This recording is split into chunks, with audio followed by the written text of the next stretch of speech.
ладнай хаты, у панскі двор дзеля красы яны бяздольныя ўзяты ткаць залатыя паясы.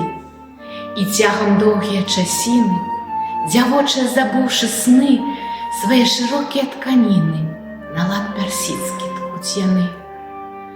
А за сцяной смяецца поле, і зяе сонца ля акна, і думкі мкнуцца мімаволі туды, дзе расцвяла вясна, дзе зяюць збожжа ў яснай далі, дзе расцвітаюць васількі, холодною срэбрам зяють хвалі між гор ліючыйся ракі. Цямнее край зубжаты бору, і тчэ забыўшыся рука. Заміж персідскага узору цвяток радзімы Васілька.